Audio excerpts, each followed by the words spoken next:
Bonjour et bienvenue dans cette nouvelle vidéo. Donc, dans cette vidéo, on va essayer de voir ensemble une petite introduction sur les directives. Donc, c'est une vidéo qui va être théorique, sur laquelle on va expliquer ça veut dire quoi déjà une directive dans Angular, puisque c'est un concept vraiment de base dans Angular. Et on va voir après les différents types de directives avant de passer à la partie pratique. Donc déjà, on va essayer premièrement de répondre sur la question, c'est quoi une directive? Donc on peut dire que les directives sont des classes qui ajoutent des comportements supplémentaires aux éléments de votre application Angular. On va essayer de décortiquer cette définition ensemble pour mieux comprendre. Donc, on a dit que les directives, ce sont des classes. Donc, au final, les directives sont des classes comme toute autre classe qu'on connaît dans TypeScript et qu'on peut le faire dans n'importe quel langage. Mais la spécification avec ces classes-là, c'est qu'ils ajoutent des comportements supplémentaires aux éléments de votre application. Ça veut dire quoi? Ils ajoutent des comportements supplémentaires. Ça veut dire ils peuvent changer le comportement, ils peuvent modifier des choses, ils peuvent supprimer des choses, ils peuvent ajouter des choses. C'est ça ce que veut dire des comportements supplémentaires.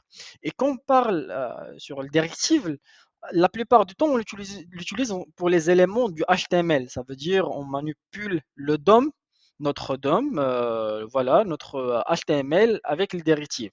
Donc la plupart du temps, on va changer des comportements de notre élément HTML, les tags HTML, à travers ces directives-là. Donc, c'est quoi ou bien quels sont les différents types de directives Angular? Premièrement, et on va essayer de voir, de lier ces types-là avec notre définition qu'on a vue tout à l'heure. Donc, premièrement, on a la directive structurelle. Donc, les directives structurelles, elles modifient la structure de DOM en ajoutant ou en supprimant des éléments. Donc tout à l'heure, on a dit la définition que les directives, ils modifient les comportements des éléments. Et ici, on a bien que les directives structurelles, ils modifient quoi? Ils modifient la structure de DOM en ajoutant, en supprimant des éléments. On prend un exemple.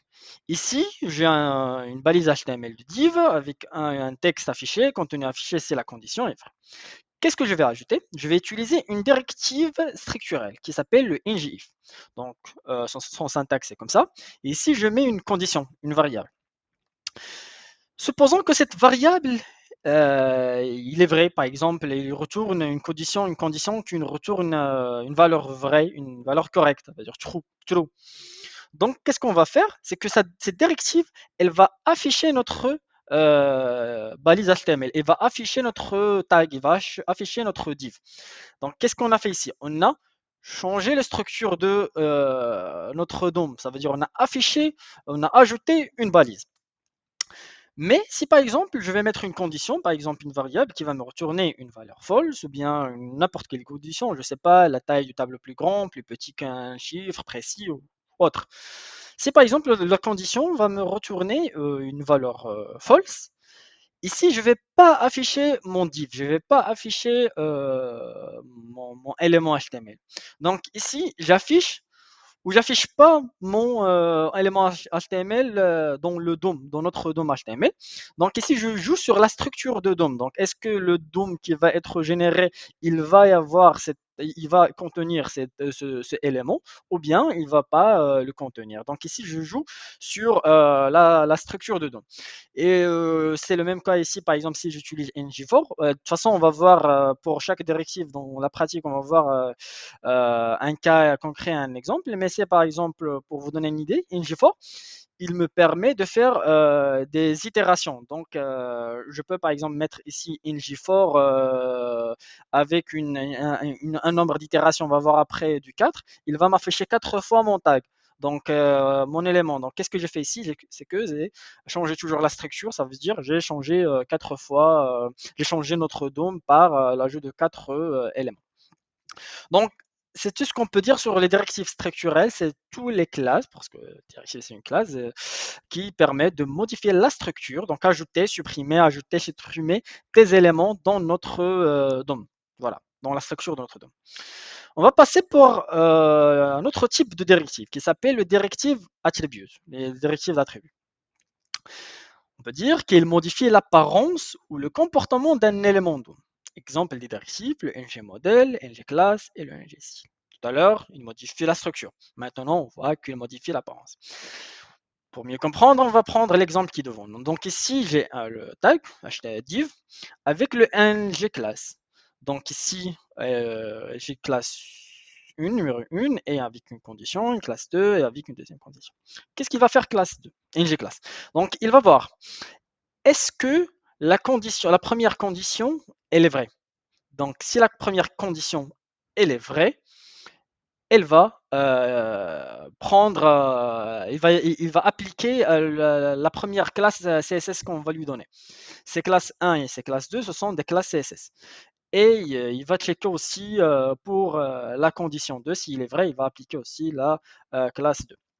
Donc ici, on parle du CSS. Donc, notion de CSS ici, c'est bien des classes CSS. Donc ici, on parle de notion de CSS, ça veut dire quoi? Qu'est-ce qui fait CSS? Il modifie l'apparence de notre élément. Ça veut dire, par exemple, je peux modifier un texte qui soit en rouge. J'applique une classe qui me permet d'afficher un texte en rouge si ma condition est vraie.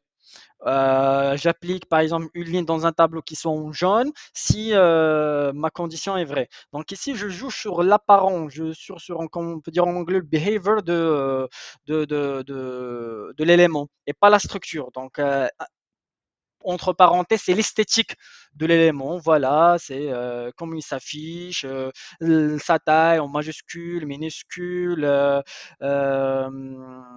les fontes par exemple. Voilà, donc j'applique des règles du CSS. Donc pour cela, on dit qu'il modifie l'apparence, mais par contre, il ne modifie pas la structure. Notre élément, il va être toujours là, mais son apparence, il va changer. Peut-être il va afficher en bleu, en noir, ou n'importe quel CSS on peut appliquer. Donc, ça, c'est pour les directives attributs. On passe pour la dernière directive qui est un peu spéciale. Parce que souvent, on ne parle pas comme c'est un type pardon, de directive. C'est les composants.